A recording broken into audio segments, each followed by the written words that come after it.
verse po namin ngayon at ikay po rin po ang aming guro na si Jose at lahat ng aming mga estudyante. In Jesus' name we pray, Amen. Amen. Father, Son, Holy Spirit. Thank you so much, Rosalie. Okay, you may now be seated. May I ask our class president if there is absent for today? Is there any absent in your class? Okay, who are those? I would say po that there is only one absent for today. Okay, very good. Thank you so much, Karen. I am happy to know that. And for today, of course, before we start, Can you please look at your desk and check if there is any bird? it's a wonderful day today to start our new lesson. But before that, I want to check How you are feeling today? as everyone to please stand. And you are seeing 4 people here with different expressions and with different feelings. So let me check. How are you feeling today? Okay? You must imitate the expression. Okay? Ready? 1, 2, 3, go. How are you feeling today?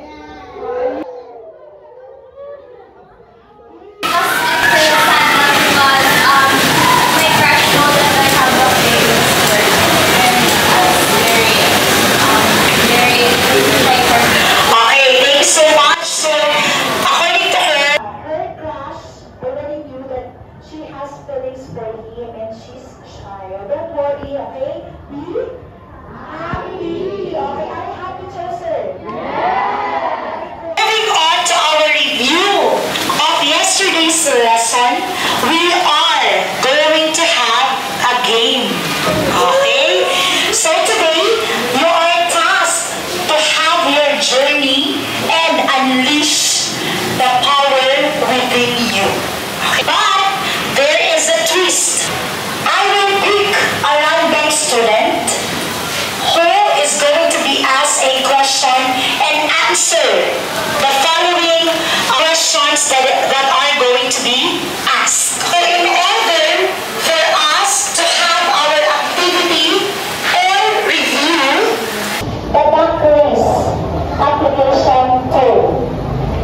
On this duck race application tool, the first duck is going to reach the first line is the ones that will be picked to answer the questions. Okay? I need 5 students. So let's start. First.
is an example of social media harms mental health.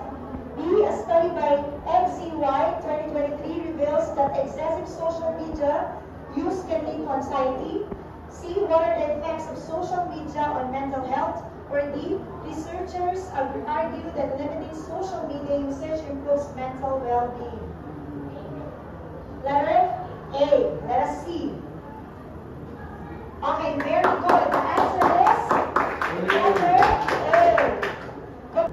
Here's your question. What is the textual evidence? Okay, you read with your eyes while I am reading the answers. A. Personal opinion supported by emotions. B. Facts or details from a text used to support a claim or argument. C. Statistics or data that are not related to the text. D. Unverified information included in the text. It's letter B. Okay, let us see. Very good. This is a fact or details from a text used to support a claim or argument. Number there, Yuki. Okay, read with your eyes while I am reading the question and the choices. Which of the following best represents a counterclaim? A. Exercise is essential for good health. B. Not everyone has the time or resources to exercise regularly. C. Study shows that regular exercise reduces stress levels. Or D. Exercise has numerous physical and mental health benefits. What is your answer? Letter B. Okay, let's have a drum roll sound to know if the answer is correct. 1, 2, 3, go! Okay, very good. Letter B. Exercise regularly. And the last number will be society. Here's your question. Why is textual evidence important? A. It fills up space in a paragraph. B.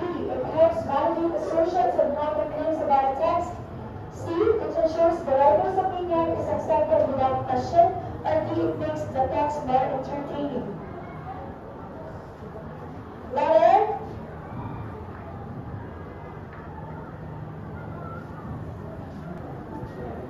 B. Okay, let's check. Drum roll. 1, 2, 3.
Very viral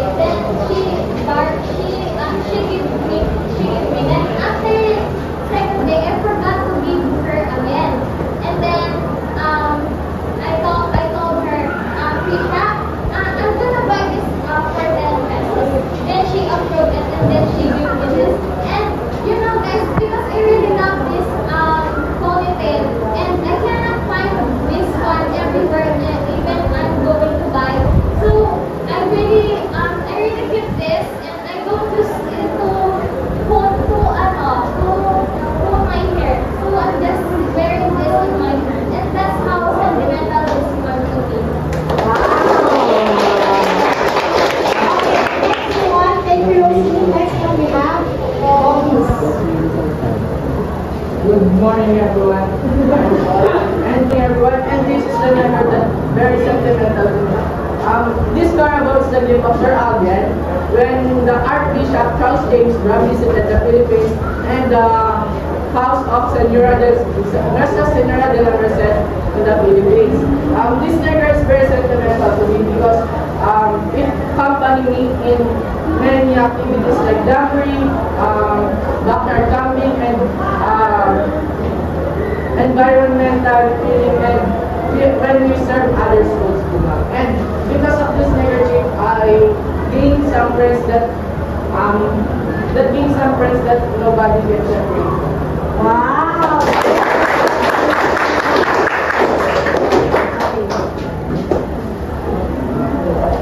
Hello.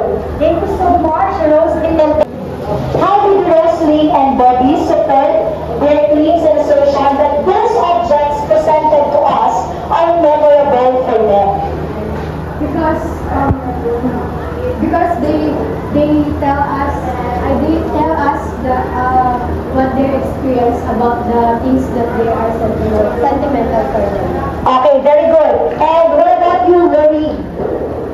Can you give me your insights of how they support their explanations about their memorable experiences about the objects? They supported their assertions by explaining to us or telling us the story behind why the thing is sentimental to them. For example, Bobby said that his neckerchief is very sentimental to him because he made friends because of that thing.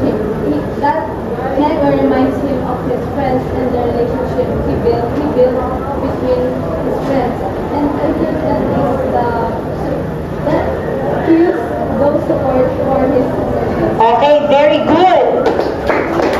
And again, without any evidence, okay, make sure that if you are going to have your claims, you must have your evidence, right? That is also reading. Okay, so and support a claim, you must have your textual evidence. Okay? Hindi pwede dito yung nanguula. Okay, lahat, it's all about facts, it's all about evidences. Okay? So here are the learning objectives. Okay, this is the learning competency, determining textual to validate assertions and counterclaims made about the text read. And our learning objectives differentiate the types of textual evidence and their uses in validating assertions and counterclaims, appreciate the role of textual evidence in making arguments credible and persuasive, and analyze the text to identify assertions, counterclaims, and the every types of textual evidence. So in this lesson, we must achieve this 3. Okay? Who among you love singing? Raise your hand. Okay, very good. Who among you love dancing? Okay, very good. And who among you love acting? Okay, so now this is the twist. You are going to be grouped based on your multiple intelligences. Okay? So, all the people, we are going to have 3 groups. Group number 1. Okay, stand up. Who loves singing? Okay, very good. And come here. And then loves dancing. Okay, stand up. Singing, dancing. Okay, good. And then acting here. So since you are grouped into 3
any other nation?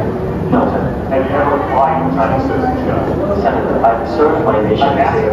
No, I did not. Do you have a Singaporean passport? Yes, and I served in my military for 25 years. Do you have any other passport? No, sir. Your wife is an American citizen, your children are American citizens. That's correct. Have you ever applied for Ito muna tayo. Did you understand the video? Okay, so each representative is going to give me their answers on what the claim is, counterclaim, and the evidence from the video you have just watched. Let's have first the group dancing. Okay, go in front of the class.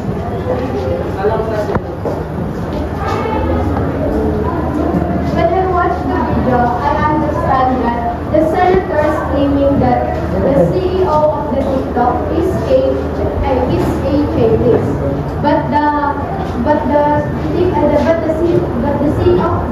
CEO of TikTok counterclaimed that he is a Singaporean, and the evidence is he has a passport that he is Singaporean, and he also served as military for Singapore or in Singapore. Okay, thank you so much. Okay, group singing. Do you agree with their answers? Yes, okay, why? Give me a bit. With their answer, ma'am, because they explain what are the things and they supported it with them. Okay, very good. Okay, what about the group 3 or the group acting? Do you have the same answer? Yes, okay. Kindly explain to the class. I agree with what Karen said because we have the explain that they explain what is we can see that because the counterclaims, claims and evidences clearly seen on the screen. Okay, very good. Okay, then well said. Okay, so again, let us repeat. What is the claim from the video? The claim is that he is Chinese. Okay, the senator claimed that he is a Chinese, and then the CEO of TikTok claimed that he is Chinese. Okay, the senator claimed that he is a Chinese, and then the CEO of TikTok claimed that he is a and the evidence of the TikTok CEO is that okay, very good. He has a passport and he is a military service. Very good. So in here, the video clearly gave us the claim, counterclaim, and evidence. Okay, do you have any questions? Okay, very well. So that you clearly understood the meaning of claims, counterclaims, and evidence. So now, since we already discussed factual evidence beforehand, we are going to move to its forms. Okay? So let's have statistics. May I ask Sophia to read? Not this.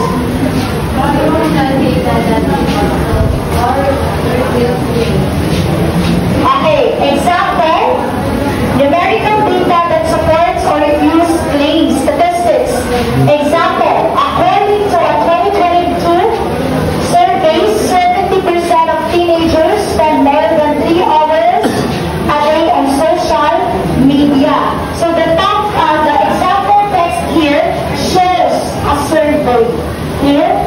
So there is the number 2, which means this is an example of a textual evidence called statistics textual evidence.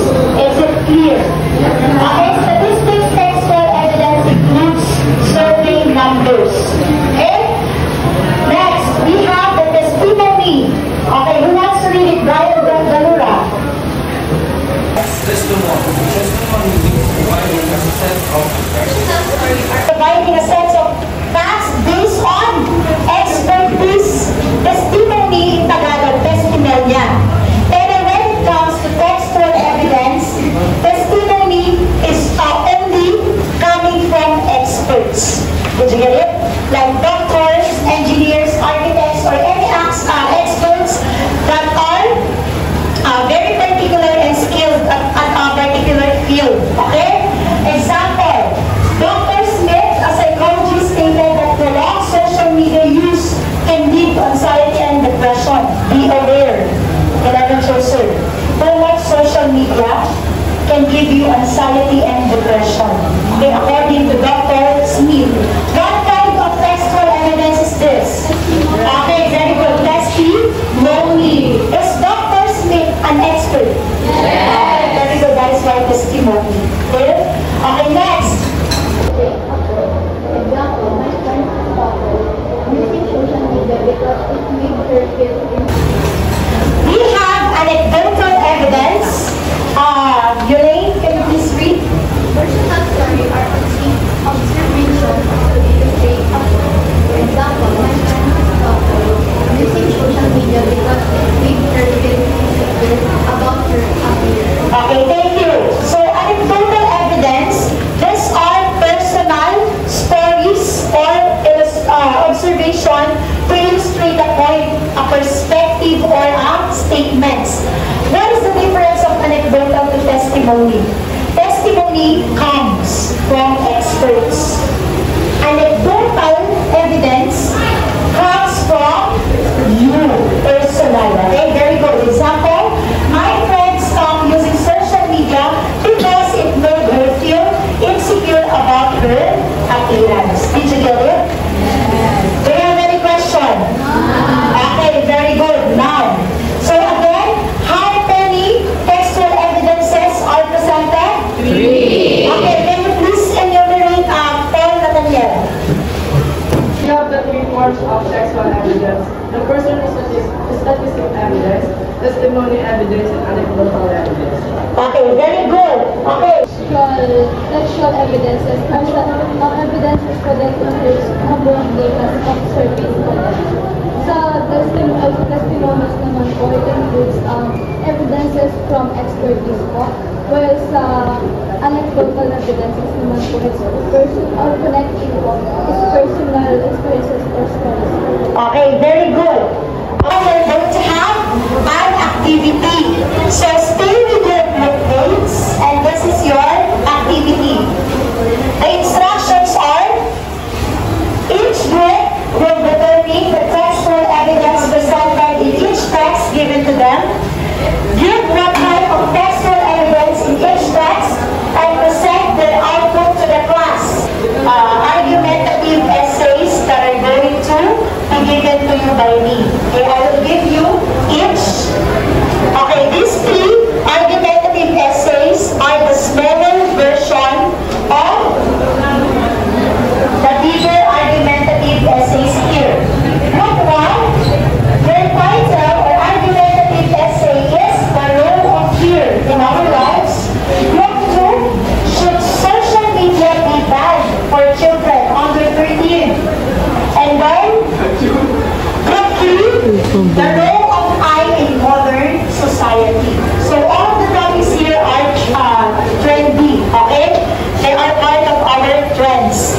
So all you have to do is to get the textual evidence from these texts, okay? And then provide the textual evidence type.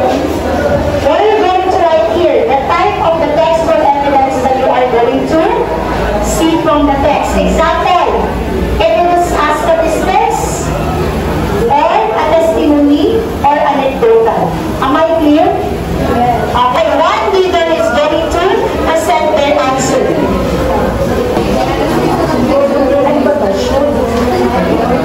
So in doing your activity, I provided small stickers here which will serve as your marker.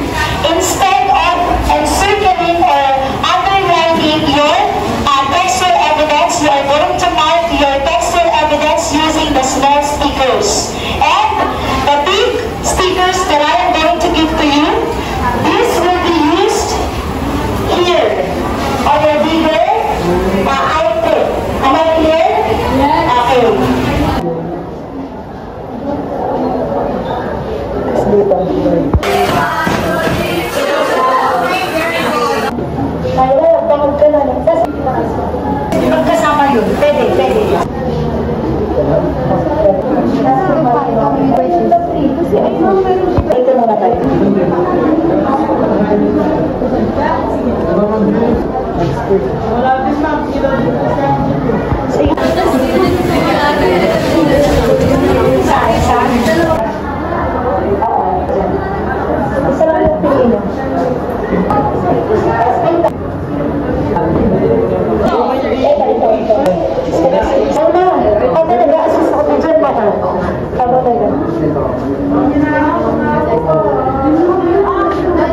May ask each representative to please explain your answer, and let's find the textual evidences from the passage or text that was given to you and share your insights.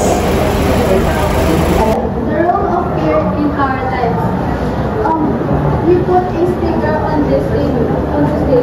A few years ago, I was faced with a challenging topic, and also this one, a close friend of mine struggled with severe fear of flying, which has limited her travel.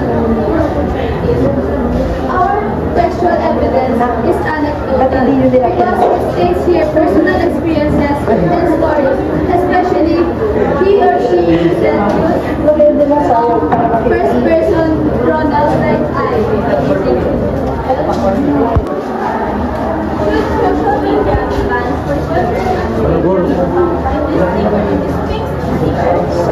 Research from American Academy of Pediatrics studies that under 30 are particularly vulnerable to the negative effects of social media, the exposure of cyberbullying, inappropriate content, and mental health issues.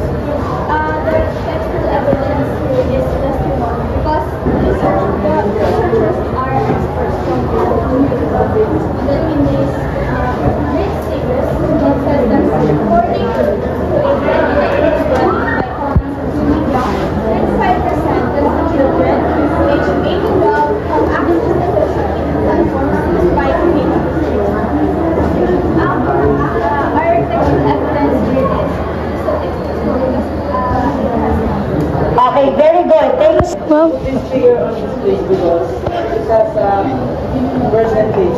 A study by Mackenzie and company recently found that up to 11 million workers could be automated by 2020, leading to significant workforce disruption. I put this figure because it has a percentage by 800 million jobs Nakitingin ka dito sa audience. and this figure, the textual evidence is statistics. And